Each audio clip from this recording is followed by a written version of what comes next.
परिणाम गौतम बुद्ध की एक प्रेरक कथा। प्रस्तावना। लोभ मानव स्वभाव की एक ऐसी कमजोरी है जो व्यक्ति को नैतिकता, धर्म और मानवता के मार्ग से विचलित कर देती है। जब मनुष्य का मन अधिक पाने की लालसा में डूब जाता है तो वह यह भूल जाता है कि असली सुख संतोष और संयम में निहित है। इस कथा में हम जानेंगे कि किस प्रकार लोभ एक समृद्ध ग्राम को विनाश की ओर ले गया और कैसे गौतम बुद्ध ने उन्हें अज्ञानता के अंधकार से निकालकर प्रकाश की ओर अग्रसर किया। ग्राम का परिचय। बहुत समय पहले मगध राज्य में अमित नगर नामक एक सुंदर और समृद्ध ग्राम था।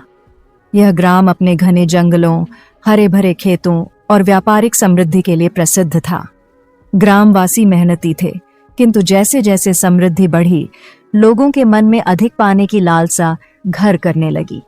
अब वे अपनी आवश्यकताओं से अधिक संग्रह करने लगे। हर कोई चाहता था कि उसके पास दूसरों से अधिक धन, अधिक भूमि और अधिक पशु हों। इस ग्राम के मुखिया का नाम था सेठ धर्मपाल। वह अत्यंत धनी व्यक्ति था, किंतु उसके भीतर लोभ की जड़ें इतनी गहरी हो चुकी थीं कि उसे किसी के दुख दर्द से कोई सरोकार नहीं था। वह हमेशा यही सोचता, मेरे पास और अधिक कैसे आए, बाकी सब पीछे क्यों रहें। लालच की जड़ें गहरी होती हैं। एक बार सेठ धर्मपाल ने घोषणा की, जो व्यक्ति मुझे दुर्लभ हीरे की खान दिखाएगा उसे मैं 100 स्वर्ण मुद्राएं दूंगा। यह सुनकर गांव के कई युवक पास के जंगलों और पहाड़ियों में खोज करने लगे। कुछ महीनों बाद एक चरवाहे को एक गुफा में कीमती रत्न मिल गए। यह बात सेठ तक पहुंची और वह तुरंत उस स्थान पर पहुंचा। सेठ ने मजदूर बुलवाए, हथौड़े चलवाए और बड़ी मात्रा में हीरे निकलवाने लगा। अब उसे चैन नहीं था। वह रात दिन खदान से हीरे निकालने लगा। उसने लोगों को लालच देकर अपने पक्ष में कर लिया और धीरे धीरे पूरा ग्राम इस खदान की कमाई में शामिल हो गया। किंतु एक बात भूल गए, प्रकृति के साथ छेड़छाड़ का परिणाम। विनाश की शुरुआत। हीरे की खुदाई के कारण जंगल काटे गए, नदियां दूषित हो गईं, पशु पक्षी ग्राम से पलायन कर गए। खेत सूखने लगे क्योंकि पानी की धारा अवरुद्ध हो गई थी। जब किसान राजा से शिकायत करने गए तो सेठ ने उन्हें रिश्वत देकर चुप करवा दिया। अब ग्राम का हर व्यक्ति लोभी बन चुका था। कोई कमाना चाहता था, कोई बचाना चाहता था, कोई और अधिक पाना चाहता था। यह लोभ धीरे धीरे आपसी संबंधों में भी दरार डालने लगा।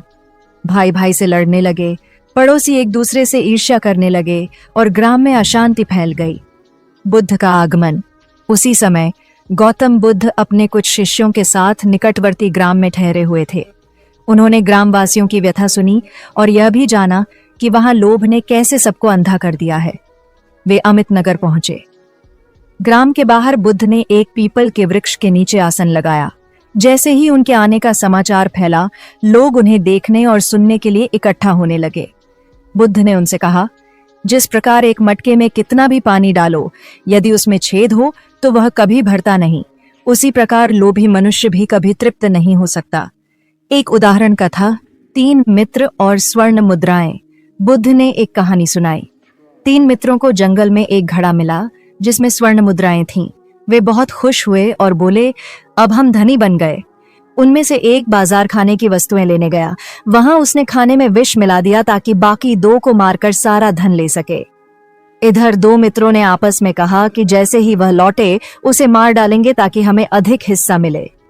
जब वह लौटा, दोनों ने उसे मार दिया और फिर विष मिला भोजन खा लिया। तीनों की मृत्यु हो गई और धन वहीं पड़ा रहा। यह है लोभ का परिणाम। ग्रामवासी स्तब्ध रह गए। उन्हें पहली बार अपने कृत्य का परिणाम समझ आया। सेठ धर्मपाल का प्रायश्चित।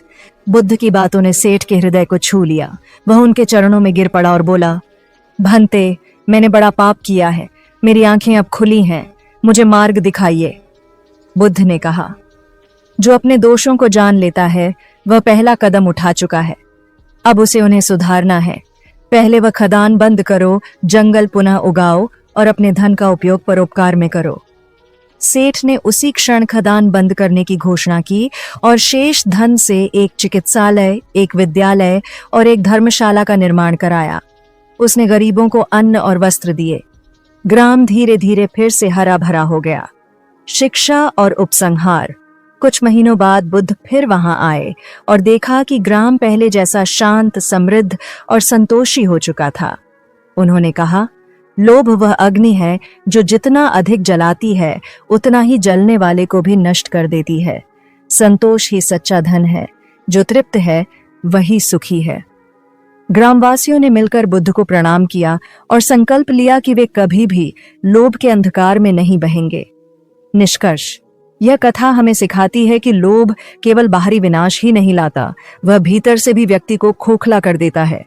एक मनुष्य के लोभ से पूरे समाज का संतुलन बिगड़ सकता है, किंतु जब ज्ञान, करुणा और संतोष के बीज बोए जाएं, तो वही समाज फिर से खिल सकता है। गौतम बुद्ध का जीवन और उनके उपदेश आज भी प्रासंगिक हैं। यदि हम अपने जीवन में लोभ को त्याग कर संतोष और सेवा को अपनाएं, तो व्यक्तिगत जीवन ही नहीं, पूरी दुनिया में शांति का विस्तार हो सकता है।